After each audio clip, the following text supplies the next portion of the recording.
शिक्षक दिवस जो है कब मनाया जाता है? 4 ऑप्शन आएँगे आप लोगों के पास में 12 जुलाई है, 9 जुलाई है, 1 जुलाई है और 3 जुलाई है। तो 4 ऑप्शन में से एक ऑप्शन सही है, आप लोगों को बताना है इसका सही जवाब क्या है। तो ऑप्शन नंबर सी जो है 1 जुलाई इसका क्या हो जाएगा? सही जवाब हो जाएगा।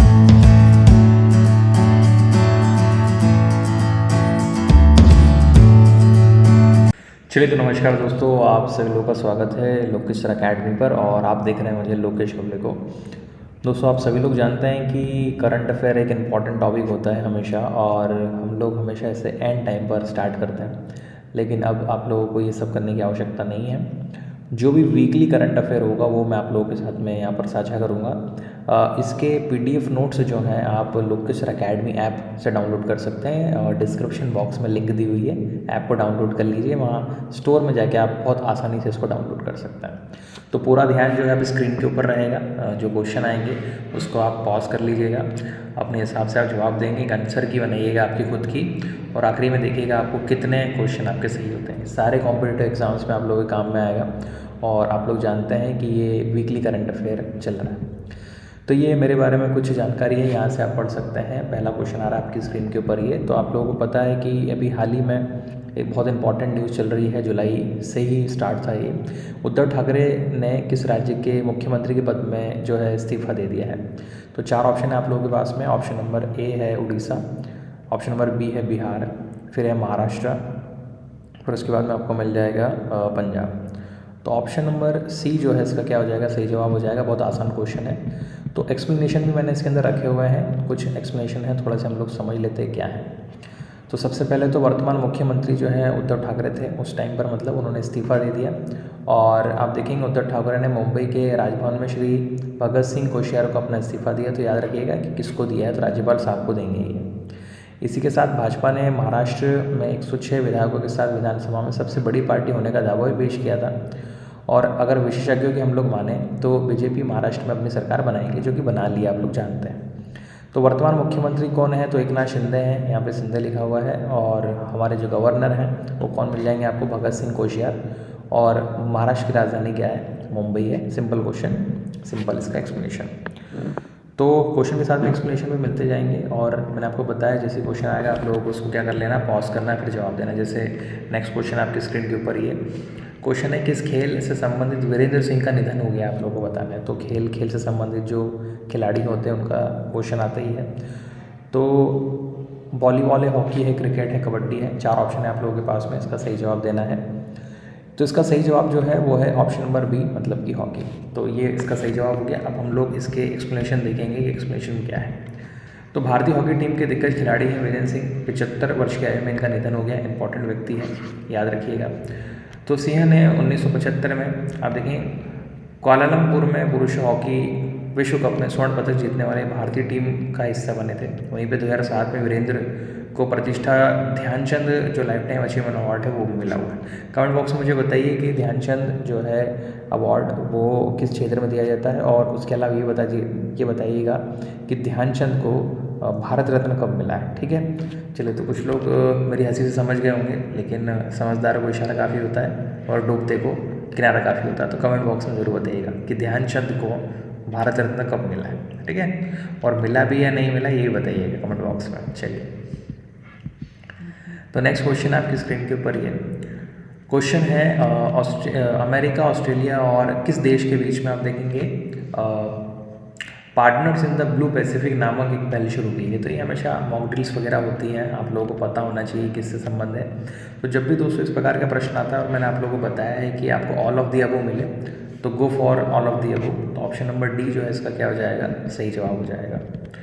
तो ये क्या है, थोड़ा सा इसके बारे में हम लोग समझ लेते हैं। तो अमेरिका, ऑस्ट्रेलिया, न्यूजीलैंड, जापान और यूनाइटेड किंगडम, मतलब कि आप देखेंगे यहाँ पर 5 देश हो गए। ठीक है, प्रशांत क्षेत्र में चीन के आक्रामक धक्के के जवाब के क्षेत्र में छोटे द्वीप राशियों के साथ प्रभावी और कुशल सहयोग के लिए partnership in the blue Pacific नामक से एक पहल शुरू की। कुछ नहीं है, आगे आने वाले समय में अगर चाइना के साथ में युद्ध हो जाता है या युद्ध जैसी स्थितियाँ उत्पन्न होती हैं, तो ये सभी देश मिलके कैसे सामना करेंगे उसके लिए आप बोल सकते हो कि ये पहल जो है स्टार्ट की गई है। ठीक, तो 5 देशों का अनौपचारिक ढांचा जिसको पीईबी का उद्देश्य है कि प्रशांत द्वीप में हम कैसे समर्थन रखें और एक दूसरे को कैसे राजनीतिक और आर्थिक संबंध जो हैं वो मुहैया करवाएं। ठीक, यह प्रशांत क्षेत्र में समृद्धि, लालचीपन और सुरक्षा के सुधार के लिए जो है लाया गया है। मुख्य रूप से टारगेट जो है इनका वो कौन है? चाइना है। तो यूपीएससी वाले जो इस वीडियो को देख रहे हैं थोड़ा सा ध्यान से पढ़िएगा, क्योंकि कंसीडर द स्टेटमेंट रिलेटेड नाम से इस प्रकार से प्रश्न आएगा।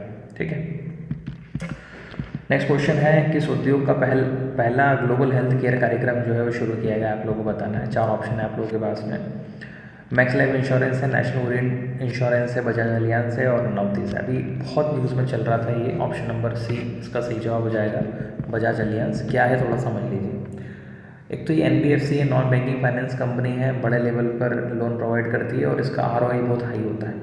उसी की तर्ज पे आप देखेंगे निजी सामान्य बीमा कंपनी बजाज अलियांस ने इंश्योरेंस के वैश्विक स्वास्थ्य देखभाल स्वास्थ्य बीमा कार्यक्रम को शुरू किया है। ये प्रश्न मेरे हिसाब से 120% आएगा। ग्लोबल हेल्थ केयर नामक और हाँ, जो बैंक की तैयारी कर रहे हैं वो तो विशेष रूप से ध्यान रखना है इस चीज़ का, इसलिए मैंने लिख दिया है कि ये ऑल कॉम्पिटिटिव एग्जाम के लिए है। ग्लोबल हेल्थ केयर नामक एक पूर्ण स्वास्थ्य क्षतिपूर्ति बीमा कार्यक्रम है। योजना और आपातकालीन उपचार यहाँ पे दिए जाएंगे। दोनों के लिए घरेलू और अंतर्राष्ट्रीय दोनों चिकित्सा प्रदाता यहाँ पर पॉलिसी धारक बन सकते हैं। ठीक है, बजाज अलियांज जनरल इंश्योरेंस के एमडी जो वर्तमान में उनका नाम है तपन सिंघल और इसकी स्थापना जो है वो की गई थी सन 2000 में। ठीक, तो एनबीएफसी है, ये नॉन बैंकिंग फाइनेंस कंपनी है। क्वेश्चन नंबर 5 है आपकी स्क्रीन के ऊपर। ये गेल के नए अध्यक्ष और प्रबंधक निदेशक के रूप में किसे नियुक्त किया गया? तो हमेशा अपॉइंटमेंट से रिलेटेड क्वेश्चन आती हैं, तो मैंने प्रयास किया है कि वही प्रश्नों को हम लोग रखें जो हमारे लिए काम का है। ठीक है, तो संदीप कुमार गुप्ता है, जतिन सिंह रावत है, महेश कुमार ओली है या फिर इनमें से कोई नहीं। ऑप्शन नंबर ए जो है इसका क्या हो जाएगा? सही जवाब हो जाएगा। ठीक, तो ये हैं आपके संदीप कुमार ओली जी। ठीक है, माफ कीजिएगा, संदीप कुमार गुप्ता जी। तो भारत के सबसे बड़े गैस संस्थान गेल जिसको हम लोग जानते हैं उसके प्रमुख के रूप में इनको नियुक्त किया है। Sandeep Kumar Gupta Indian oil corporation के पूर्व प्रमुख मनोज जैन की जगह लेंगे। तो इनके पहले मनोज जैन थे और 31 अगस्त 2022 को जो है सेवानिवृत्त होंगे, उनके बाद में आएंगे। तो इंपॉर्टेंट न्यूज़ है, याद रखिएगा। संदीप कुमार गुप्ता का कार्यकाल जो है 2026 तक चलेगा। ठीक है, तो 22 और 4 26 मतलब 4 साल का इनका कार्यकाल है। नेक्स्ट क्वेश्चन है अंतर्राष्ट्रीय क्षुद्र ग्रह दिवस जो है कब मनाया जाता है? When was international asteroid day observed? Asteroids meteoroids आप लोगों को पता ही है, जो मार्स है और जो अर्थ है, तो दोनों के बीच में ये बेल्ट बना हुआ है। इसको हम लोग एस्ट्रॉइड्स और मेटेरॉइड्स बेल्ट बोलते हैं। ज़्यादा कन्फ्यूज़ होने की आवश्यकता नहीं है। आप बोल सकते हो बड़े बड़े पत्थर और छोटे छोटे पत्थर हैं। एस्ट्रॉइड्स मतलब छोटे पत्थर होते हैं, मेटेरॉइड्स मतलब बड़े बड़े पत्थर होते हैं। तो ये दिवस कब मनाया जाता है? तो हर साल आप देखेंगे 30 जून को ये दिवस मनाया जाता है। ठीक, तो अंतर्राष्ट्रीय ऑस्ट्रेट दिवस या अंतर्राष्ट्रीय क्षुद्र ग्रह दिवस जो है 30 जून को मनाया जाता है। वहीं पे 2022 का विषय जो रखा गया है वह है स्मॉल इज़ ब्यूटीफुल। एस्ट्रॉइड्स मतलब छोटे होते हैं, मैंने आपको बताया, मेटेरॉइड्स मतलब बड़े बड़े। इसका उद्देश्य इतिहास में जो एस्ट्रॉइड्स के महत्व हैं और आज हमारा जो सौरमंडल है उनकी भूमिका के बारे में आम जनता को ज्ञान प्रदान करना है। बहुत सारे लोग इसके बारे में नहीं जानते हैं, लेकिन अमूमन जो आप लोगों ने देखा होगा कि कोई एस्ट्रॉइड हमारी तरफ आता है तो वो बर्नआउट हो जाता है कई बार और बड़े बड़े खड्डे जो है वो बना देता है, उससे झीलों का भी निर्माण होता है जो नहीं बर्नआउट हो पाते हैं।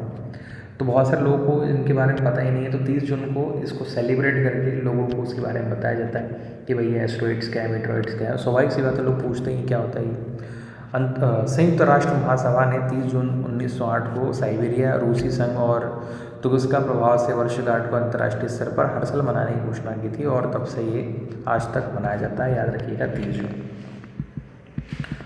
अगला प्रश्न है, इसको मोस्ट इम्पॉर्टेंट कर लीजिएगा। महाराष्ट्र के औरंगाबाद जिले का नाम बदल के क्या कर दिया है?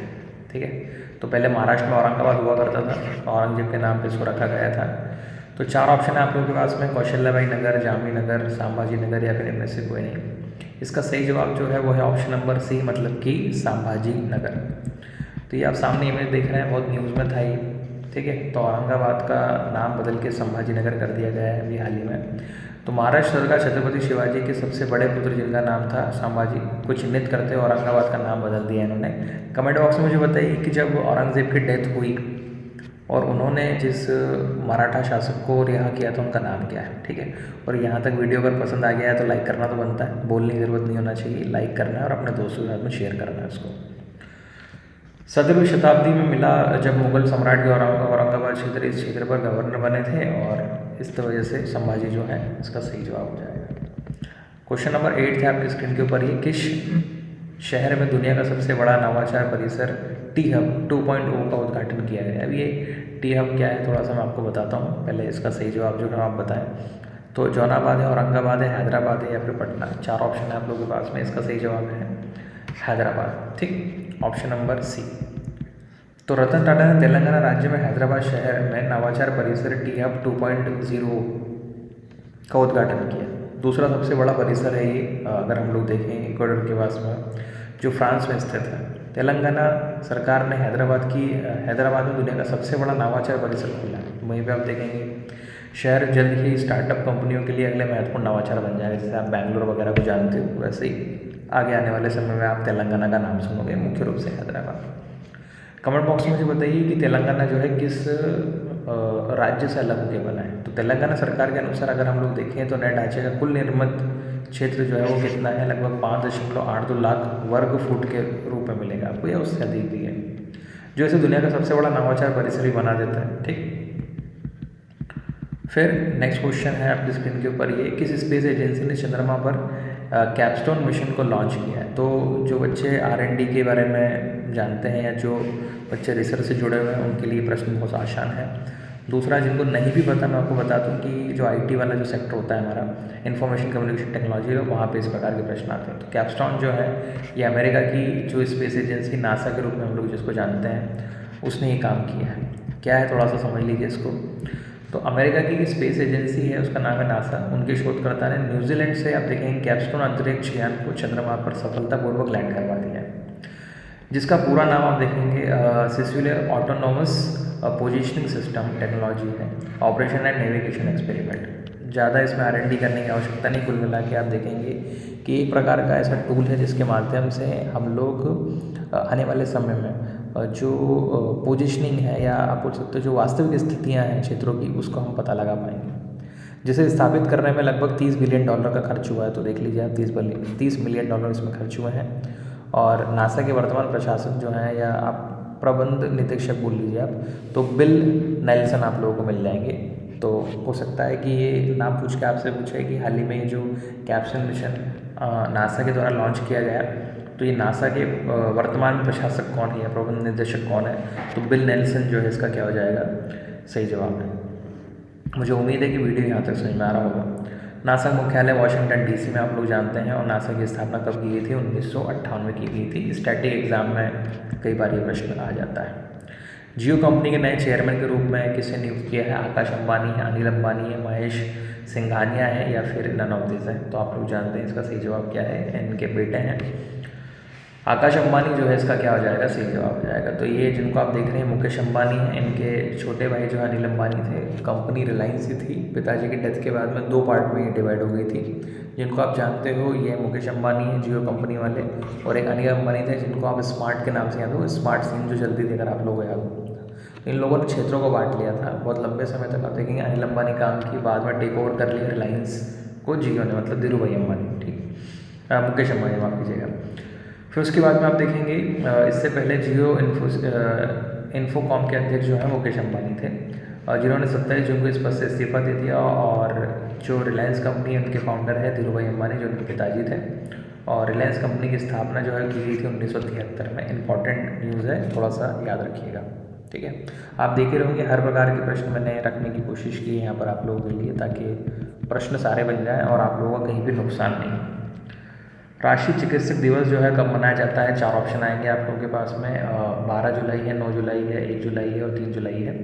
तो 4 ऑप्शन में से एक ऑप्शन सही है, आप लोगों को बताना है इसका सही जवाब क्या है। तो ऑप्शन नंबर सी जो है 1 जुलाई, इसका क्या हो जाएगा, सही जवाब हो जाएगा। तो नेशनल डॉक्टर्स डे जो है मनाया जाता है। अब आप लोग जानते हैं हमेशा से हम लोग कोई भी दिवस मनाते हैं तो उसका मुख्य उद्देश्य होता है कि हम लोग जागरूकता फैलाएं उस एरिया के लिए, उस पर्टिकुलर थीम के लिए। और उसमें क्या कह सकते हो आप, हर साल नई एक थीम होती है। तो राष्ट्रीय चिकित्सा दिवस जो है ये नेशनल डॉक्टर्स को समर्पित किया गया है, 1 जुलाई को मनाया जाता है। जो 2012 की थीम रखी गई थी वो रखी गई थी family doctors on the front line. और आप लोग जानते हैं कोविड में सबसे ज़्यादा जो मदद की वो फ्रंट लाइन वर्कर्स में डॉक्टर्स ने की, बाकी लोगों ने भी की, उनका भी योगदान है। लेकिन डॉक्टर्स का एक उल्लेखनीय और बड़ा योगदान रहा। अभी हाल ही में जो पीएससी हुआ था उसमें भी थीम से रिलेटेड क्वेश्चन आए थे। आप लोग जानते हैं यूएन से रिलेटेड थीम आई थी, तो थीम से रिलेटेड क्वेश्चन आते ही आते हैं। इस दिन की स्थापना जो है साल 1991 में की गई थी। राष्ट्रीय चिकित्सक स्वतंत्रता सेनानी और राजनीति के जो डॉक्टर विधान चंद्र रॉय हैं उनकी जयंती के उपलक्ष्य में हर साल मनाया जाता है 1 जुलाई को, तो याद रखिएगा, इंपॉर्टेंट न्यूज़ है। क्वेश्चन नंबर 12, महाराष्ट्र के नए मुख्यमंत्री कौन बने हैं? आप लोग जानते हैं, जस्ट मैंने आपको बताया था। तो एकनाथ शिंदे जो हैं ये मुख्यमंत्री के पद में इन्होंने क्या किया, शपथ ली है। जो महाराष्ट्र में सरकार का तख्ता पलट हुआ है उसमें एकनाथ शिंदे जो है वो मुख्य भूमिका निभा रहे थे, तो ये मुख्यमंत्री बन गए हैं। आपको बता दें कि राज्य विधानमंडल में मुख्यमंत्री का एकमात्र ऐसा पद होता है जिसकी नियुक्ति होती है, मतलब CM is appointed not elected. तो ये हमेशा याद रखिएगा, सीएम एकमात्र ऐसा पोस्ट है स्टेट में जिसकी अपॉइंटमेंट होती है। चलिए, तो महाराष्ट्र राज्य के नए मुख्यमंत्री एकनाथ शिंदे बन गए हैं। एकनाथ शिंदे महाराष्ट्र राज्य के पूर्व मुख्यमंत्री उद्धव ठाकरे की जगह लेंगे। अच्छा, मैंने इसके पहले भी आप लोगों को बताया था कि महाराष्ट्र के गवर्नर कौन है। तो महाराष्ट्र के गवर्नर कौन है आप कमेंट बॉक्स में आपको बताना है। अभी इसको पॉज करें, कमेंट बॉक्स में लिखते चले ताकि आप लोगों को पता लगे कि भाई प्रेजेंस ऑफ माइंड से आप लोग काम कर रहे हो कि नहीं कर रहे हो। ठीक है, मुख्यमंत्री उप मुख्यमंत्री ने 1 जुलाई को शपथ समारोह में हिस्सा लेकर प्रदेश की बागडोर जो है अपने हाथ में ले ली। और चलिए ठीक है, वर्तमान गवर्नर जो है भगत सिंह कोश्यारी हैं, यहाँ पर भी मैंने लिख ही दिया। और राजधानी जो है वो कौन सी? मुंबई। अच्छा चलिए, ये क्वेश्चन तो आउट हो गया था आप लोगों के लिए। मुझे बताइए कि भारतीय संविधान के किस अनुच्छेद में मुख्यमंत्री का उल्लेख मिलता है? ठीक है, और मिलता है कि नहीं मिलता ये भी आप लोगों को बताना है। कमेंट बॉक्स में ज़रूर बताइएगा, यहीं पे पॉज करके। अगला क्वेश्चन है कि फर्डिनेंड मार्कोस जूनियर किस देश के नए राष्ट्रपति बने? आप लोगों को बताना है। 4 ऑप्शन है, जापान, नेपाल, फिलीपींस और फ्रांस। देखिए, फ्रांस के नहीं है, नेपाल हो नहीं सकता, जापान की भी नहीं है। इसका जो सही जवाब है वो है ऑप्शन नंबर सी, मतलब कि फिलीपींस। चलिए, तो मनीला जो आप देखेंगे जो कैपिटल भी है और एशियन डेवलपमेंट बैंक की, तो मनीला जो है कैपिटल है। मनीला के नेशनल म्यूजियम में दिवंगत नेता फर्डिनेंड मार्कोस के बेटे हैं ये मार्कोस जूनियर, उनको नेता बनाया गया है। ये 7वें राष्ट्रपति, भारत में भी राष्ट्रपति के चुनाव हो रहे हैं, आप लोग जानते हैं। ठीक है, तो मुझे बताइए फिर कमेंट बॉक्स में। आप बोलेंगे सर बहुत सारी चीज़ें आप पूछते हैं इकट्ठी, तो ये पढ़ने का मज़ा तभी है जब हम लोग भले ही हम लोग फिजिकली अवेलेबल नहीं हैं, लेकिन हम पढ़ें उसी तरीके से जैसे हम लोग ऑफलाइन क्लासेस में पढ़ते हैं। तो कमेंट बॉक्स में मुझे बताइए कि हाल ही में जो राष्ट्रपति चुनाव होने वाले हैं अभी 18 जुलाई को होंगे, तो वो कौन से नंबर के राष्ट्रपति के लिए होंगे? मतलब ये जो राष्ट्रपति चुनाव हो रहा है कौन से नंबर के लिए राष्ट्रपति के लिए हैं? ठीक है, कमेंट बॉक्स में आप लोगों के जवाब का इंतजार रहेगा। तो मार्कोस जूनियर फिलीपींस के पूर्व राष्ट्रपति जिनका नाम था रोड्रिगो दुर्तेत की जगह ले लेंगे अभी, और मार्कोस जूनियर फिलीपींस के अगले 6 साल तक जो है राष्ट्रपति बने रहेंगे। ठीक, भारत में 5 साल का पद होता है, वहाँ पे 6 साल का है। फिलीपींस की राजधानी मैंने आप लोगों को बताया मनीला, और मुद्रा जो है फिलीपींस पैसों आप लोगों को मिल जाएगी। नेक्स्ट क्वेश्चन है किस राज्य से इसरो ने PSLV C-53 रॉकेट को लॉन्च किया है? तो हमारे पास में श्रेणियाँ है PSLV, जिसमें PSLV जो है ये 4 स्टेज श्रेणी होती है। कुछ इस तरीके से ऊपर पेलोड होता है और यहाँ पर सॉलिड, लिक्विड, सॉलिड और लिक्विड, सॉलिड, लिक्विड, और वहीं पे GSLV आप देखेंगे तो 2 स्टेज होता है और ऊपर पेलोड होगा। ठीक है, कभी आगे समय मिलेगा आप लोगों के लिए तो जो रॉकेट साइंस है थोड़ा सा आप लोगों को समझा दूंगा। तो ये जो PSLV जो रॉकेट है इसका नाम है C-53, इसका प्रक्षेपण कहाँ से किया गया है आपको बताना। उत्तर प्रदेश, गुजरात, आंध्र प्रदेश, पंजाब, 4 ऑप्शन है आप लोगों के पास।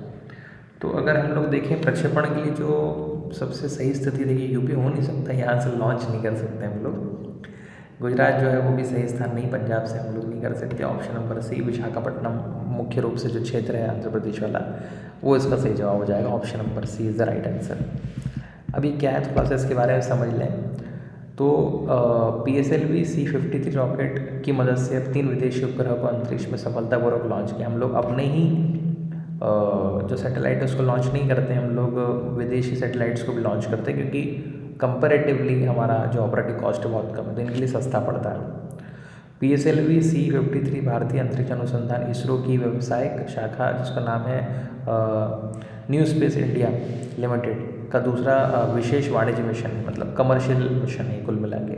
4 स्तर वाले 44.4 मीटर लंबे PSLV C-53 ने सतीश धवन अंतरिक्ष केंद्र, याद रखिएगा ये प्रश्न आया, सतीश धवन अंतरिक्ष केंद्र कहाँ पर है। दूसरे लॉन्च पैड से उड़ान भरी और सिंगापुर में 3 उपग्रह और आप देखेंगे DSCO, NUSR और स्कूप 1 को निर्धारित कक्षा में जो है इसने प्रतिस्थापित कर दिया। अलग अलग इनकी ऑर्बिट्स होती हैं वो।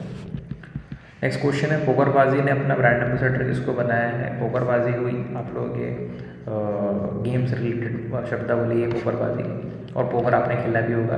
तो हाल ही में जो इसके नए ब्रांड एम्बेसडर बने हैं वो है हमारे कबीर सिंह, मतलब कि शाहिद कपूर जी। ये रहे शाहिद कपूर, और हाल ही में इनको आप देखेंगे पोकरबाजी का नया अभियानकर्ता मार्केटिंग एक्सपर्ट जो है वो बना दिए गए। सिंपल क्वेश्चन है, सिंपल सा जवाब है।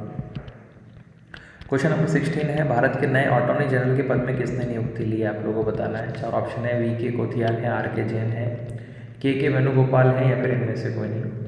इसका जो सही जवाब है वो है ऑप्शन नंबर C, मतलब कि KK Venugopal. The attorney general of India जो है, आप ये बोल सकते हैं कि एक प्रकार से ऐसा पद होता है जो भारत सरकार का वकील है, ऐसा समझ लीजिए आप, ठीक है।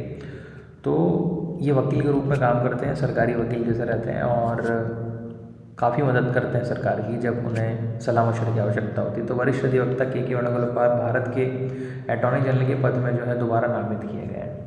अगले 3 महीनों तक अब वो भारत के अटॉर्नी जनरल रहेंगे। KK वेणुगोपाल वर्तमान का कार्यकाल 30 जून को समाप्त होना था, परंतु 3 महीने के लिए और बढ़ा दिया है। तो जून के बाद में जुलाई, अगस्त, सितंबर, तो 3 महीने तक ही रहेंगे। वेणुगोपाल को भारत के राष्ट्रपति द्वारा जुलाई 2017 में देश के अटॉर्नी जनरल के पद पर नियुक्त किया गया था। इंपॉर्टेंट न्यूज़ है, मैंने रख दिया आप लोगों के लिए। बाद में उन्हें इस पद से दोबारा नियुक्त किया गया, उन्होंने मुगल रोहतगी की जो है जगह ले ली है। क्वेश्चन नंबर 17 है, किस राज्य सरकार ने काशी यात्रा योजना जो है उसको शुरू की है। 4 ऑप्शन है, मध्य प्रदेश, बिहार, कर्नाटक, पंजाब। तो ये तो काफ़ी न्यूज़ में चल रहा था कि देखिए मध्य प्रदेश, और इन्हें तो इसको बंद कर दिया लगभग। ऑप्शन नंबर C कर्नाटक जो है इसका क्या हो जाएगा सही, मतलब काशी यात्रा जो है ये करवाता है कर्नाटक राज्य। तो कर्नाटक राज्य ने सरकार ने काशी यात्रा योजना की शुरुआत की है। काशी यात्रा योजना का मुख्य उद्देश्य क्या है, उत्तर प्रदेश के वाराणसी में काशी विश्वनाथ मंदिर की तीर्थ यात्रा कराने के इच्छुक 30,000 तीर्थयात्रियों में से आप देखेंगे प्रत्येक को 5,000 की नगद सहायता जो है दी जाती है अगर आप जाना चाहते हैं तो। इस योजना के लिए सरकार मनसा सरोवर तीर्थ यात्रा की सहायता के लिए लेक शीर्ष में 7 करोड़ रुपए तक धनराशि जो है उपयोग करेगी। वहीं पे इसके लाभार्थी जो है उनकी न्यूनतम आयु होना चाहिए 18 वर्ष से अधिक, और कर्नाटक का मूल निवासी उसका होना अनिवार्य है, तो आपको सूचना मिलेगी, अन्यथा नहीं मिलेगी। जिसके पास में आधार कार्ड, वोटर कार्ड होना जो है अनिवार्य है, अगर ये भी नहीं है तो आप लोगों को सुविधा नहीं मिल पाएगी, वो क्षमा चाहते हैं आपसे। नेक्स्ट क्वेश्चन है, क्वेश्चन नंबर 18, किस राज्य में भगवान परशुराम की 51 फीट की ऊंची प्रतिमा जो है वो स्थापित की गई है। 4 ऑप्शन है, गुजरात, महाराष्ट्र, पंजाब और अरुणाचल। अब इस प्रकार के जो प्रश्न होते हैं ना वो थोड़ा सा दिमाग से लगाइए। अब इस प्रकार के प्रश्न भगवान परशुराम में आप देखेंगे गुजरात मानेंगे नहीं ये लोग, महाराष्ट्र परशुराम का इतना बोलबाला नहीं, पंजाब और अरुणाचल प्रदेश, तो पंजाब में आप देखेंगे सिख धर्म है। ऑप्शन नंबर D अंदाजतन आप हो सकते हो अरुणाचल प्रदेश में, ऑप्शन नंबर D इसका हो जाएगा सही जवाब। तो अरुणाचल प्रदेश में स्थित आप देखेंगे परशुराम कुंड और लोहित नदी के मध्य में पर्वत की चोटी पर ये जो परशुराम की मूर्ति 51 फीट की उसे बनवाया गया, पंचधातु की बनी हुई है ये। इस कुंड के संरक्षण और संवर्धन के लिए केंद्र सरकार ने लगभग 40 करोड़ रुपए भी दिए थे। वहीं पे विप्रो फाउंडेशन जो है ये भगवान परशुराम की मूर्ति वही स्थापित करेगा जिसमें तकरीबन 11 करोड़ रुपए की राशि खर्च होगी, क्योंकि पंचधातु की बनी हुई है। जनरली ऐसा बोला जाता है जो पंचधातु की मूर्तियाँ होती ज़्यादा अच्छी होती हैं। अरुणाचल प्रदेश सिंपल है, राजधानी ईटानगर है, आप लोग जानते हैं। पेमा खाड़ू जो है वर्तमान की मुख्यमंत्री मिल जाएगी, और जो जिलों की संख्या है वो 25 है। कमेंट बॉक्स में मुझे बताइए कि मध्य प्रदेश में कितने जिले हैं, ठीक है। चलिए, जो पढ़ रहे हैं तो सबको पता है कि सर क्यों हंस रहे हैं। अंबिका राव का निधन हुआ है, वो क्या थी प्रसिद्ध, अभी हाल ही में जो अंबिका राव में उनकी डेथ हुई है, साइंटिस्ट थी, राजनेता थी, अभिनेत्री थी या लेखिका थी। तो अंबिका राव जो है एक मशहूर एक्ट्रेस नहीं है, और हाल ही में इनका निधन हो गया, इस वजह से न्यूज़ में रही जुलाई में। ये इन लोगों को इनको आपने देखा होगा मूवीज़ में। तो अभिनेत्री के रूप में इन्होंने 58 वर्ष की आयु में इनका निधन हो गया। 2002 में आप देखेंगे बालचंद्र मेनन द्वारा अभिनेता फिल्म कृष्ण गोपाल कृष्ण के साथ में सहायक निर्देशक के रूप में इन्होंने क्या किया है, काम किया है। 2000 की शुरुआत में एक सहायक निर्देशक के रूप में ये क्या करती थी, काम करती। इनका मुख्य जो काम है अभिनेत्री के रूप में था। इयान मॉर्गन ने किस खेल से संन्यास ले लिया, आप लोगों को बताना है। क्रिकेट, बास्केटबॉल, हॉकी और कबड्डी। तो इयान मॉर्गन जो है एक मशहूर क्रिकेट प्लेयर है, आप सभी लोग जानते हैं, और इन्होंने हाल ही में जो रिटायरमेंट वो ले लिया, इसलिए न्यूज़ में है। ये इस तरीके से इंग्लैंड के खिलाड़ी हैं। तो जो लड़के देखते हैं उनको पता है सर क्या बोल रहे हैं। इंग्लैंड के साल 2019 का विश्व कप कप्तान आप देखेंगे इयान मॉर्गन ने क्रिकेट के अंतर्राष्ट्रीय प्रारूप से संन्यास ले लिया। इयान मॉर्गन इंग्लैंड का वनडे विश्व कप जो है वो जीतने वाले पुरुष भी थे। अच्छा, मुझे बताइएगा कमेंट बॉक्स में कि किसी भी प्रारूप से रिटायरमेंट लेने की एज क्या है, स्पेशली स्पोर्ट्स प्लेयर के लिए और क्रिकेट के लिए, ठीक है? कमेंट बॉक्स में बताइए मुझे। उन्होंने इंग्लैंड की ओर से सर्वाधिक रन बनाने तथा सर्वाधिक मैच खेलने वाले खिलाड़ी का भी जो रिकॉर्ड है वो दर्ज किया अपने नाम है। अपने करियर को समाप्त करने का फैसला जो उन्होंने ले लिया अंतर्राष्ट्रीय स्तर से, ठीक है? साल 2015 में आप देखेंगे एलिस्टर कुक का उत्तराधिकारी नियुक्त किए जाने के बाद में, या आप बोल सकते हो उनके स्थान पर आने के बाद में, मॉर्गन ने 126 वनडे और 72 T20 अंतर्राष्ट्रीय मैच जो है इंग्लैंड का नेतृत्व किया। और अभी हाल ही में आज कल ही मैंने न्यूज़ शेयर की थी कि जो T20 सीरीज चल रही थी इंग्लैंड और भारत के बीच में, तो उसमें इंडिया जो है वो जीत गया। क्वेश्चन नंबर 21 है आपकी स्क्रीन के ऊपर। यह किस राज्य ने कॉलेज के छात्रों के लिए नयाला शिरण कौशल कार्यक्रम जो है वो स्टार्ट किया, आप लोगों को बताना है। तमिलनाडु, उड़ीसा, पंजाब या फिर इनमें से कोई नहीं। तो इसका जो सही जवाब है वो है ऑप्शन नंबर ए, मतलब कि तमिलनाडु। इसके एक्सप्लेनेशन कुछ इस प्रकार है। तमिलनाडु सरकार ने कॉलेज के छात्रों के लिए नयाला थिरन कौशल कार्यक्रम शुरू किया। नयाला थिरन का मतलब होता है कल की क्षमता, कैसे हम लोग अपॉर्चुनिटीज़ जो है या हमारी जो एफिशिएंसी है वो कल के लिए बढ़ाएं। इस कार्यक्रम में आप देखेंगे 50,000 कॉलेज के छात्र कंप्यूटर विज्ञान, इलेक्ट्रॉनिक और IT डोमेन में ज्ञान के साथ प्रशिक्षण देंगे। उन्हें प्रौद्योगिकी का उपयोग करके समस्या का समाधान पर कौशल प्रदान किया जाएगा कि किस प्रकार से हम लोग टेक्नोलॉजी का इस्तेमाल करके जो चीज़ें हैं उसको सॉल्व कर सकते हैं। आप देखिए ना, ये टेक्नोलॉजी इस वजह से तो हम लोग कितनी आसानी से मिल पा रहे हैं। यह बहु एजेंसी कार्यक्रम NASSCOM, ICT अकादमी और कौशल विकास निगम द्वारा सहसमिति से किया जा रहा है, जिसमें छात्रों को बहुत आवश्यक क्रॉस कटिंग कौशल जो है वो भी पहुंचाया जाएगा और मुहैया करवाया जाएगा। नेक्स्ट क्वेश्चन है, भ्रष्टाचार रोकने के लिए किस राज्य सरकार ने 44,400 एप्लीकेशन जो है लॉन्च किए हैं, आप लोगों को बताना है। राजस्थान, उड़ीसा, आंध्र प्रदेश और पंजाब। तो भ्रष्टाचार हमेशा से एक समस्या बनी रही है किसी भी राज्य के लिए, और इससे सभी लोग परेशान होते हैं। ना केवल भ्रष्टाचार करने वाले, जो सभी लोग हैं वो भी भ्रष्टाचारी और भ्रष्टाचार करने वाले भी। तो हाल ही में ये जो पहल उठाई गई है 14,400 एप्लीकेशन की, वो स्टार्ट की गई है आंध्र प्रदेश के द्वारा, मतलब कि ऑप्शन नंबर सी। तो आंध्र प्रदेश के जो वर्तमान मुख्यमंत्री है जगनमोहन रेड्डी ने भ्रष्टाचार रोकने के लिए ये 14,400 नामक मोबाइल एप्लीकेशन जो इसको लॉन्च किया है। ये mobile application anti corruption bureau द्वारा जो है विकसित की गई है। आपको पता होगा लोकेश सर की खुद की भी एप्लीकेशन है, तो उसको भी डाउनलोड करके ये जो आप देख रहे हो ना, इसके PDF नोट्स आप डाउनलोड कर सकते हो वहाँ से, ठीक है? बहुत इजी स्टेप दे रखे हैं। ऐप को ओपन करके आप देखेंगे वहाँ पे होम, बैच, स्टडी मटेरियल में आप जाओगे, स्टोर में जाओगे, मिल जाएगा आपको। ये mobile application anti application bureau द्वारा जो है वो स्थापित की गई, विकसित की गई है, जो कि राज्य में अधिकारियों के खिलाफ भ्रष्टाचार से संबंधित शिकायत दर्ज करने के लिए अनुकूल व्यवस्था। अगर कोई अधिकारी या कर्मचारी क्या कर रहा है, मान लीजिए रिश्वत ले रहा है, तो आप यहाँ पे जाके इस पोर्टल या इनकी शिकायत कर सकते हैं। इस ऐप का उद्देश्य अदालत के समक्ष पेश करने के लिए फल प्रूफ सबूत सुनिश्चित करना भी है। आप देखेंगे आपको सबूत रखना पड़ेंगे। एक टोल फ्री नंबर भी है 14,400 के माध्यम से आप शिकायत दर्ज कर सकते हैं। जैसे मध्य प्रदेश में मुख्यमंत्री हेल्पलाइन नंबर है ना, ये सारी चीज़ें तो ये मुहैया करवाई गई हैं। नेक्स्ट क्वेश्चन है, विश्व महासागर दिवस कब मनाया जाता है? 4 ऑप्शन है, 10 जून, 2 जून, 8 जून या फिर 4 जून।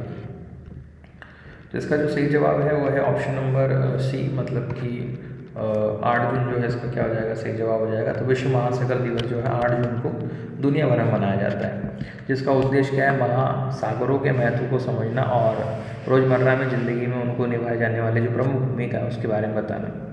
विश्व महासागर दिवस की अवधारणा आप देखेंगे पहली बार 1992 में रियो में पृथ्वी शिखर सम्मेलन, जिसको हम लोग अर्थ समिट बोलते हैं, उसमें रखा गया था प्रस्ताव। 5 दिसंबर 2008 को संयुक्त राष्ट्र महासभा ने इस दिन को नामित करने के लिए प्रस्ताव रखा और बहुत आसानी से ये पास भी हो गया। विश्व महासागर दिवस 2022 की थीम जो रखी गई थी पुनरुद्धार महासागर के लिए सामूहिक कार्रवाई रखी गई, ये इसकी थीम है। क्वेश्चन नंबर 24 है, खाद्य सुरक्षा सूचकांक में अगर शीर्ष स्थान की बात करें तो कौन सा राज्य जो है वो पहले नंबर पे आया है, मतलब फूड सिक्योरिटी इंडेक्स में? तमिलनाडु, राजस्थान, उड़ीसा और पंजाब। तो तमिलनाडु जो है ऑप्शन नंबर ए इसका क्या हो जाएगा, सही जवाब हो जाएगा। तो 2020-21 में खाद्य सुरक्षा सूचकांक में तमिलनाडु पहले स्थान पर रहा है। अगर रैंकिंग की बात करें तो 5 मापदंडों के आधार पर ये तय की जाती है, जैसे खाद्य सुरक्षा क्या है वहाँ पर, मानव संसाधन कैसा है, और संस्थागत आंकड़े क्या बोलते हैं, अनुपालन क्या है इसका, खाद्य परीक्षण होता है कि नहीं होता, प्रशिक्षण और क्षमता बढ़ाने के लिए काम किया जाता है कि नहीं किया जाता, उपभोक्ता सशक्तिकरण के लिए आप क्या कर रहे हो। ये सारे पैमाने रहते हैं जिसके आधार पे ये जो पुरस्कार वो दिया जाता है। तो फसाई की स्थापना जो है 2011 में की गई। इसका मुख्यालय आपको नई दिल्ली में मिल जाएगा और ये बताता है कि जो खाद्य सुरक्षा अधिनियम है उसके तहत कैसे काम किया गया और उसका सूचकांक। तो स्टेट बैंक ऑफ इंडिया के नए एमडी के रूप में किसने शपथ ली है, कौन बना है आपको बताना है। जितेंद्र सिंह ओली है, आलोक कुमार चौधरी है, विजय कुमार नायर है, या फिर इनमें से कोई नहीं। तो ऑप्शन नंबर बी मतलब कि आलोक कुमार चौधरी जो है इसका क्या हो जाएगा, सही जवाब हो जाएगा। चलिए अब हम लोग इसके एक्सप्लेनेशन भी देख लेते हैं। तो हाल ही में आलोक कुमार चौधरी जो है उन्होंने स्टेट बैंक के नए प्रबंधक के रूप में नियुक्ति ले ली है। Alok Kumar Chaudhary State Bank of India के पूर्व प्रबंध निदेशक अश्विन भाटिया की जगह लेंगे, जो कि अब 30 मई से 2022 को सेवानिवृत्त होंगे। इससे पहले आलोक कुमार चौधरी जो है भारतीय स्टेट बैंक के उप प्रबंधक निदेशक के पद पे भी कार्य कर चुके हैं। इसके अलावा अगर हम लोग देखें तो बैंक के खुदरा व्यापार और संचालन को संभालने के लिए जो है इनकी महत्वपूर्ण भूमिका रही है आलोक कुमार चौधरी जी की। क्वेश्चन नंबर 26 है, एल्यूमिनियम इंस्टीट्यूट जो है उसके नए अध्यक्ष किसे बनाया गया, विपिन रावत को, सुभाष जोशी को, सतीश राय को, या फिर ऑप्शन नंबर डी मतलब कि विजय नायर को।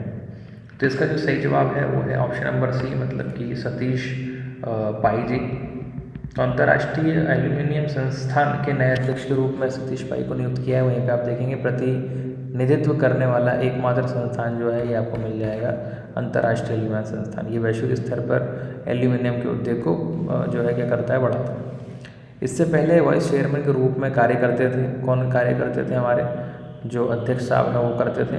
वहीं पे वह ऑल्को कॉरपोरेशन के मुख्य नवाचार अधिकारी बने, कर्स की भी उन्होंने स्थापना ली। वहीं पे आप देखेंगे वह हिंडाल्को इंस्टीट्यूट का प्रबंधन निदेशक, जो दुनिया के सबसे बड़े एल्यूमिनियम उत्पादकों में से एक है, वह हिंडाल्को इंडस्ट्रीज़ का प्रबंधन निदेशक है।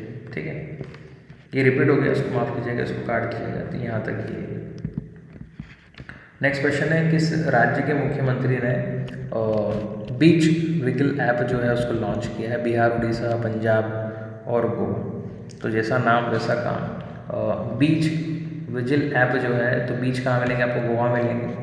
ठीक है, तो गोवा ऑप्शन नंबर डी इसका सही जवाब हो जाएगा। गोवा राज्य के मुख्यमंत्री आप देखेंगे ने बीच विजिल एप्लीकेशन लॉन्च किया, जो कि सूचना प्रौद्योगिकी क्षेत्र में पर्यटन क्षेत्र के बीच एक सहयोग के अंतर्गत के रूप में लॉन्च किया गया था। वहीं पे इसका उद्देश्य समुद्र तटों के समग्र प्रबंधन में पर्यटकों और समुद्र तट पर पर्यटन क्षेत्र में काम कर रहे संस्थानों को लाभ पहुंचाना है। वर्तमान के राज्यपाल जो हैं गोवा के वो हैं PS श्रीधरन पिल्ले, और प्रमोद सावंत जो है इनके मुख्यमंत्री आप लोगों को मिल जाएंगे। राष्ट्रीय त्यौहार जो है गोवा महोत्सव है, आप लोग जानते हैं अगर गोवा गए हैं तो। मारुति सुजुकी ने किस शहर में एशिया का सबसे बड़ा 20 मेगावाट का सोलर प्लांट जो है वो बनाया। आज का इसका मोस्ट इम्पॉर्टेंट कर लीजिएगा, मोस्ट इम्पॉर्टेंट क्वेश्चन।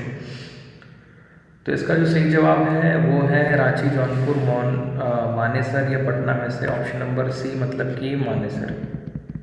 तो मारुति सुजुकी में हरियाणा के मानेसर में एशिया का सबसे बड़ा 20 मेगावाट का सोलर प्लांट जो स्थापित किया। वहीं पे आप देखें फर्क की बात अगर हम मानें तो इससे पहले उत्पन्न ऊर्जा जो है वो हर साल की लगभग आपको 67,000 कारों को बनाने के लिए आवश्यक ऊर्जा सामान होगी। कारोबार के हिसाब से अगर देखा जाए तो एशिया का सबसे बड़ा सोलर प्लांट जो है साबित होने वाला आने वाले समय में।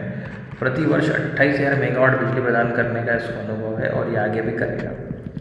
जम्मू कश्मीर लोक सेवा आयोग के नए अध्यक्ष जो हैं उनको बनाया गया है, जगदीश रावत को, विजय वाली को, प्रवेश कुमार को, या फिर सतीश चंद्र को। ऑप्शन नंबर डी जो है इसका क्या हो जाएगा, सतीश चंद्र जो है ऑप्शन इसका सही जवाब हो जाएगा। भारतीय प्रशासक सेवा के पूर्व अधिकारी सतीश चंद्र को जम्मू कश्मीर के लोक सेवा आयोग के अध्यक्ष के रूप में नियुक्त किया गया है। अब जम्मू कश्मीर के उपराज्यपाल ने 62 वर्षीय सतीश चंद्र को लोक सेवा आयोग के पद पे जो है अध्यक्ष बना है। वहीं पे जम्मू कश्मीर में जिलों की संख्या अगर हम लोग देखें तो 20 है और वर्तमान में जो उपराज्यपाल हैं वो मिल जाएंगे आपको Satyapal Malik.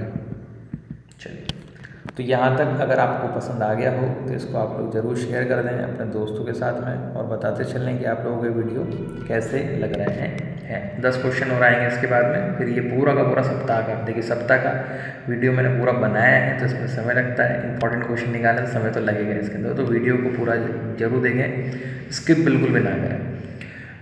When was world brain tumour day जो है वो मनाया जाता है, तो ट्यूमर की जागरूकता को बढ़ाने के लिए जो है इसको मनाया जाता है। तो 4 ऑप्शन आएंगे आपकी स्क्रीन के ऊपर, आप लोग देख रहे हैं। पहला ऑप्शन है 8 जून, 4 जून, 2 जून और 12 जून। ठीक, चलिए, तो इसका जो सही जवाब है वो है ऑप्शन नंबर ए, मतलब कि 8 जून को। तो ब्रेन ट्यूमर दिवस जो है 8 जून को मनाया जाता है। वहीं पे आप देखेंगे ब्रेन ट्यूमर दिवस 2022 की थीम जो रखी गई थी वो रखी गई थी टुगेदर वी आर स्ट्रॉन्गर। ये इंपॉर्टेंट है, याद रखिएगा। वहीं पर ट्यूमर बीमारी के तहत कोशिका और सामान्य रूप से बढ़ने लगती है, जिसके तहत शरीर में गांठ बनने लग जाती है और ट्यूमर के दौरान मस्तिष्क के खास हिस्सों में कोशिकाओं का एक गुच्छा भी बन जाता है कई बार, जो कि खतरनाक बीमारी के रूप में लौट जाता है। ब्रेन ट्यूमर दिवस 2000 में जर्मन ब्रेन ट्यूमर एसोसिएशन द्वारा स्थापित किया गया था, ये इसकी विशेषता है। क्वेश्चन नंबर 31 है, what is the rank of India in the seventh Forbes 30 under 30 Asia list. तो 7वीं जो फोर्ब्स की सूची है उसमें 30 अंडर 30 एशिया लिस्ट में भारत के कौन से स्थान पर रहा है, पहले, तीसरे और 7वें और दूसरे। तो ये इंपॉर्टेंट क्वेश्चन है, इसका जो सही जवाब है वो है ऑप्शन नंबर ए, मतलब कि पहले स्थान पर रहा है। तो इसको मोस्ट इम्पॉर्टेंट क्वेश्चन भी आप लोग यहाँ से कर लेंगे। तो 7वीं फोर्ब्स सूची में अगर हम लोग देखें तो सिंगापुर 34 पे है, भारत पहले नंबर पे है ही, यहाँ पर ही लिखा हुआ है। सिंगापुर 34वें नंबर पे, जापान 33वें पे है, ऑस्ट्रेलिया 32 पे है, इंडोनेशिया 30 पे है और चीन जो है 28 पे मिल जाएगा। फोर्ब्स पत्रिका ने फोर्ब्स 30 अंडर 30 एशिया लिस्ट 2022 का 7वां संस्करण जारी किया। अगर हम लोग सूची की बात करें तो सूची की औसत आयु जो है उसमें 26.8 है। सूची में सबसे कम उम्र में सम्मान जो मिला है वो 14 वर्षीय जापानी ओलंपिक है, उनका नाम है स्केटबोर्डिंग स्वर्ण पदक विजेता मोमजी निशाई है। ठीक, अच्छा, क्वेश्चन नंबर 32 है, किस इंश्योरेंस कंपनी ने बचत जीवन बीमा योजना जो है, जिसको बीमा रत्न के नाम से जानते हैं, उसको लॉन्च किया है। तो भारत लाइफ इंश्योरेंस है, नेशनल लाइफ इंश्योरेंस है, LIC है या फिर नन ऑफ दिस। तो 4 ऑप्शन है आप लोगों के पास में, सही जवाब देना है आपको। ऑप्शन नंबर सी जो है इसका क्या हो जाएगा, सही जवाब हो जाएगा लाइफ कॉर्पोरेशन ऑफ इंडिया, मतलब कि LIC। तो भारतीय जीवन बीमा निगम ने बचत जीवन बीमा योजना जो है बीमा रत्न लॉन्च किया है, जो कि एक गैर क्लिट और गैर भाग लेने वाली व्यक्तिगत बचत जीवन बीमा योजना है। वहीं पे आप देखेंगे इस योजना का उद्देश्य घरेलू बाजार में सुरक्षा को बचत दोनों प्रदान करना है। भारत बीमा रत्न को कॉर्पोरेट एजेंटों और बीमा विपणन फर्मों, दलालों, CPSC और SPV और POSP LIC के माध्यम से खरीदी की जाएगी, जिससे बिचौली जो है खत्म हो जाएंगे। LIC का वर्तमान अध्यक्ष जो है आपको मिल जाएंगे MK कुमार साहब। मुख्यालय जो है कहाँ पे मिल जाएगा आपको, मुंबई मिल जाएगा। स्थापना हुई थी इसकी 1956 में। UPSC सिविल सेवा परीक्षा 2022 में किसने टॉप किया, आप लोगों को बताना, अभी हाल ही में बहुत न्यूज़ में था। तो जिन्होंने टॉप किया उनका नाम है श्रुति शर्मा। अच्छी चीज़ मुझे ये लगी कि जो इनके पर्सनल एक्सपीरियंस थे वो भी उन्होंने साझा की, जो बात थी वो ईमानदारी से रखी। ठीक, बहुत कम लोग आपको ऐसे मिलेंगे स्पेशली सिलेक्ट होने के बाद में। तो UPSC परीक्षा 2021 में परिणाम में श्रुति शर्मा जो है उन्होंने टॉप किया। वहीं पे 3 साल में कुल 3 लड़कियां जो हैं वो टॉप कर रही हैं, जिसमें IAS फाइनल रिजल्ट की अगर हम लोग बात करें तो 2021 रैंक में पहला स्थान जो है श्रुति शर्मा को मिला। दूसरे स्थान पे आप देखेंगे अंकित अग्रवाल को मिला और तीसरे स्थान पे भी आपको गामिनी सिन्हा जो है देखने को मिलेगी। तो बताता है कि किस प्रकार लड़कियां जो है मेहनत कर रही हैं और आगे निकल रही हैं। UPSC के वर्तमान चेयरमैन की अगर हम लोग बात करें तो मनोज सोनी जो है इनके वर्तमान के चेयरपर्सन हैं। और UPSC आप सभी लोग जानते हैं इनकी स्थापना की गई थी 1926 को। किस देश के राष्ट्रपति बुजुर्ग निशान का निधन जो है वो हो गया, आपको बताना है। ईरान, चाइना, रशिया और अल्बानिया। 4 ऑप्शन है आप लोगों के पास में। तो ऑप्शन नंबर डी मतलब कि अल्बानिया इसका क्या हो जाएगा, सही जवाब हो जाएगा। तो अल्बानिया देश के राष्ट्रपति जिनका नाम है बूजर निशान, इनका 55 वर्ष की आयु में स्वास्थ्य समस्या के कारण से निधन हो गया। 2012 से लेकर 17 तक राष्ट्रपति के रूप में इन्होंने काम भी किया। उन्हें कम्युनिस्ट अल्बानिया में सबसे कम उम्र के और छठे राष्ट्रपति के रूप में जो है चुना गया था। अल्बानिया की राजधानी आप लोग जानते हैं तिराना है, और अल्बानिया की मुद्रा क्या है, तो आपको अल्बानिया लेक जो है वो इसकी मुद्रा मिल जाएगी। अल्बानिया के वर्तमान राष्ट्रपति जो है वो कौन है, तो मिल जाएंगे आपको किलर रेक्सहैप मेटा इनके, और अल्बानिया के प्रधानमंत्री जो है वो मिल जाएंगे आपको एडी रामा।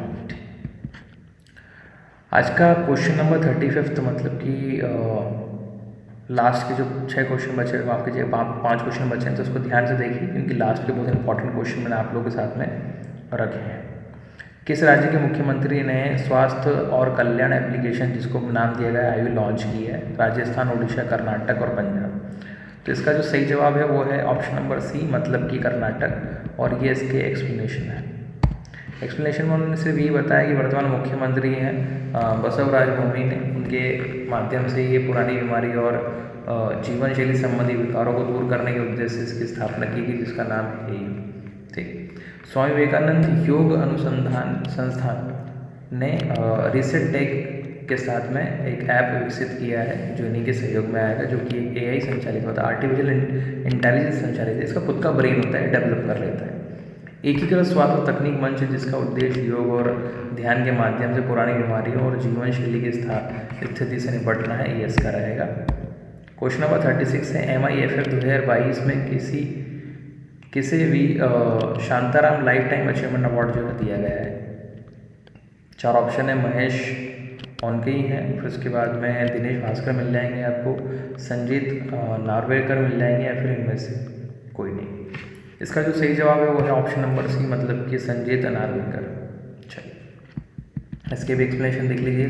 संजीत नार्वेकर जो है MIFF 2022 में Shantaram life time achievement award जो है उससे सम्मानित किया गया है। वहीं पे आप देखेंगे केंद्रीय वाणिज्य और उद्योग उपभोक्ता मामले, खाद्य और सार्वजनिक वितरण और कपड़े मंत्री पीयूष गोयल ने संजीत नरवरे को 10 लाख रुपए, मतलब कि 1 मिलियन रुपए, स्वर्ण शंख और एक प्रशस्ति पत्र जो है उससे पुरस्कार देकर नवाजा है। वहीं पे Mumbai international film festival of 2022 में इसका 17वां संस्करण जो है वो आयोजित किया जाएगा। आज का थर्ड लास्ट क्वेश्चन है, कर्नाटक की नई मुख्य सचिव कौन बनी है, आप लोगों को बताना है। 4 ऑप्शन है, नैन्सी सिन्हा है, मालिनी घोष है, नेहा महाजन है, या फिर वंदिता शर्मा है। तो इसका जो सही जवाब है वो है ऑप्शन नंबर डी, मतलब कि वंदिता शर्मा। चलिए, तो पंजाब की रहने वाली वंदिता शर्मा कर्नाटक राज्य के 39वें मुख्य सचिव के पद पर इन्होंने नियुक्ति ली है। इसके अलावा वे थेरसा भट्टाचार्य 2000 और मालती दास 2006 और के रत्नप्रभा 2017 के बाद अवशेष पद पर पदस्थ होने वाली चौथी महिला बन गई। तो पहला याद रखना आपको कौन है, थेरसा भट्टाचार्य थे। शीर्ष पद पर वंदिता शर्मा की यह नई नियुक्ति करीब 1.5 साल के लिए जो है की है। राज्य सरकार की ओर से पिछले साल उन्हें राज्य में कोविड-19 टीकाकरण के देखरेख के लिए नोडल अधिकारी जो है वो भी नियुक्त किया गया था। आज का जो थर्ड लास्ट क्वेश्चन है, 38 का क्वेश्चन जो है वो ये, ड्रोन द्वारा इंडिया पोस्ट मेल डिलीवरी करने वाला पहला राज्य कौन सा बन गया? मतलब ड्रोन के माध्यम से वहाँ पर क्या होगी, पोस्ट डिलीवरी होगी। तो गुजरात है, जम्मू कश्मीर है, उड़ीसा है, या फिर इनमें से कोई नहीं। तो ऑप्शन नंबर ए जो है इसका क्या हो जाएगा, सही जवाब हो जाएगा, मतलब कि जहाँ गुजर गई रात उसी को बोलते हैं हम लोग गुजरात। चलिए, तो ड्रोन द्वारा इंडियन पोस्ट मेल डिलीवरी करने वाला भी राज्य पहला बन गया है गुजरात। वहीं पे ड्रोन की मदद से 2 किलोमीटर के पार्सल को सफल डिलीवर कर गुजरात में नए कीर्तिमान जो है उन्होंने रच दिए है। वहीं पे यह डिलीवरी गुजरात के कच्छ में की गई। इस ड्रोन ने 25 मिनट के समय में 47 किलोमीटर की दूरी जो है वो कवर कर ली, पार्सल पहुँचा दी। राजधानी की अगर बात करें गुजरात की, गांधीनगर है, आप लोग जानते हैं। वर्तमान गवर्नर जो है आचार्य देवव्रत हैं, और भूपेंद्र भाई पटेल, मतलब कि आप देखेंगे भूपेंद्र पटेल जो है कौन मिल जाएंगे, यहाँ के मुख्यमंत्री मिल जाएंगे। सेकेंड लास्ट क्वेश्चन है, किस राज्य के रमेश बादियाल राष्ट्रीय सर्फिंग चैंपियन जो है वो बने हैं? 4 ऑप्शन है, उड़ीसा, हरियाणा, कर्नाटक और पंजाब। तो इसका जो सही जवाब है वो है ऑप्शन नंबर सी जो है इसका सही जवाब हो जाएगा, मतलब कि कर्नाटक। इसके एक्सप्लेनेशन कुछ इस प्रकार है। कर्नाटक के रमेश बघेल हैं, ये राष्ट्रीय सर्फिंग चैंपियन जो है वो बने हैं। रमेश बघेल ने आप देखेंगे इंडियन ओपन सर्फिंग के तीसरे चरण में अजीज अली को हराकर राष्ट्रीय चैंपियन जो है वो बने। वहीं पे आप देखेंगे शुगर बनास और सोफिया शर्मा क्रमशः महिला ओपन और ब्रॉन्ज बालिका 16 अंडर वर्ग में राष्ट्रीय चैंपियन जो है वो बनी है। तमिलनाडु के किशोर कुमार ने ग्रोम्स लड़कों में 16वां अंडर वर्ग जो है उसका खिताब जीता है। वहीं पे आप देखेंगे रमेश बघेल का कुल स्कोर जो है 16.33 रहा, जबकि उप विजेता जो है वो कौन बने आपके 15.67 अंक के साथ में अजीज अली जो है वो मिल जाएंगे आप लोग। आज का लास्ट क्वेश्चन है ये, who won India's first medal in IBSA judo grand prix. 4 option आपके पास में, कपिल परमार, सौरभ सिंगल, नरेश मान या फिर इनमें से कोई। ऑप्शन नंबर ए मतलब कि कपिल परमार जो है इसका क्या हो जाएगा, सही जवाब हो जाएगा और ये इसके हैं एक्सप्लेनेशन। तो IBSA जूडो ग्रैंड प्रिक्स में भारत के पहले पदक जो है वो मिला कि उनको कपिल परमार को मिला है। कजाकिस्तान के नूर सुल्तान में भारत के IBSA जूडो ग्रैंड प्रिक्स में अपना पहला पदक जो है उन्होंने अर्जित किया। प्रतिस्पर्धा करने वाले 21 देशों में से 18 पदक जो हैं इन्होंने जीते। इनके परिणाम स्वरूप इराक, स्विट्ज़रलैंड, भारत सहित कई देशों ने IBSA ग्रैंड प्रिक्स में अपना पहला पदक जो है वो अर्जित भी किया है। तो ये कुछ क्वेश्चन थे जो मैंने आप लोगों को बताया। मुझे उम्मीद है आप लोगों को पसंद आए होंगे। जब ये वीक कंप्लीट हो जाएगा जुलाई का, ठीक इसी प्रकार से आप लोगों को दूसरे प्रश्न मिलेंगे। अगर आप हमारे नए बैच ज्वाइन करना चाहते हैं तो कमेंट बॉक्स में मुझे बताएं और उसके अलावा आप नीचे दिए गए नंबर पर संपर्क भी कर सकते हैं। हम लोग पटवारी के इंडिविजुअल बैच और उसी के साथ साथ जो MPPSC प्रीलिम्स और मेंस के बैच है वो भी चला रहे हैं। अगर आप UPSC को ज्वाइन करना चाहते हैं तो उसके भी सेपरेट बैच आप लोगों को मिल जाएंगे। आप नीचे दिए गए नंबर पर संपर्क करके पूछ सकते हैं। ये वीडियो आपको कैसा लगा वो भी कमेंट बॉक्स में मुझे ज़रूर बताएं। इसी प्रकार के वीडियो के लिए बने रहें आपके अपने इस चैनल पर। मिलते हैं नेक्स्ट वीडियो में। और हाँ, अपने दोस्तों के साथ में इसको लाइक शेयर करना ना भूलें और सब्सक्राइब भी ज़रूर कर लें। मिलते हैं नेक्स्ट वीडियो में। जय हिंद, जय भारत, थैंक यू।